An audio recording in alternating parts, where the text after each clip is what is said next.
تو دوسری حدیث پاک ہے سرکار کی موجودگی میں امامت، سرکار دو عالم صلی اللہ علیہ وآلہ وسلم کی موجودگی میں. یہ حدیث پاک بخاری کی ہے، صحیح بخاری. سیدنا سعد بن سعد رضی اللہ تعالی عنہ آپ فرماتے ہیں کہ نبی رحمت صلی اللہ علیہ وآلہ وسلم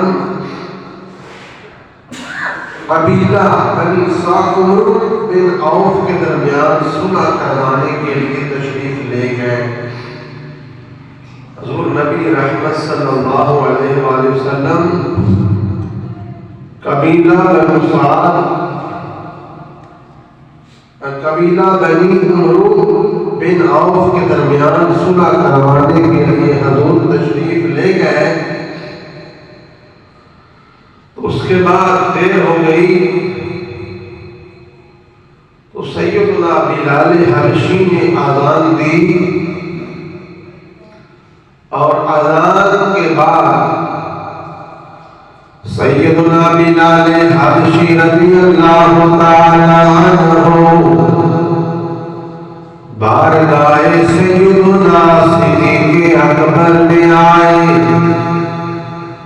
عرض کی اے ابو بکر جماعت کا ٹائم ہو گیا ہے، رسول اللہ صلی اللہ علیہ وآلہ وسلم موجود نہیں ہے، لہذا میں اقامت پڑھتا ہوں، آپ جماعت کرائیں، آپ امام بنیں.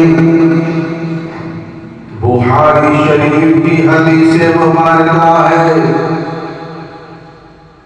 تو جب بلال حبشی نے اقامت پڑھی، ابو بکر صدیق آگے بڑھے، جماعت کرائی، امامت کروائی. 2 رکعتیں پڑھ لی ہیں، 2 باقی ہیں. ادھر سے حضور بھی آ گئے. جب حضور آئے صحابہ کرام رضی اللہ تعالی عنہم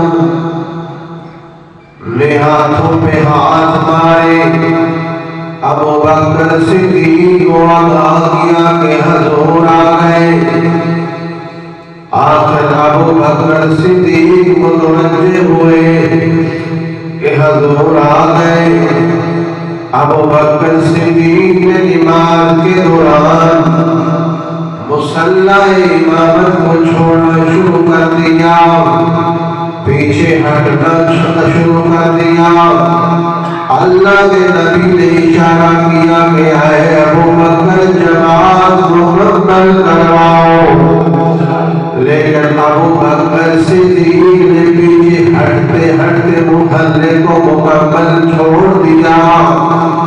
اللہ کے نبی آگے بڑھے، نماز مکمل کروائی. حضور نے جب سلام پھیرا، نبی پاک صلی اللہ علیہ وآلہ وسلم نے فرمایا ابو بکر میں نے جب کہا کہ جماعت مکمل کرواؤ تو نے مصلی کیوں چھوڑا؟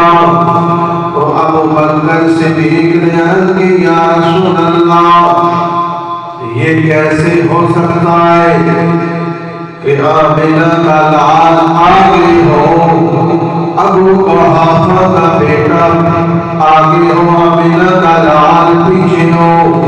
یا رسول اللہ یہ مجھے گوارا نہیں، آپ پیچھے ہوں میں آگے ہوں.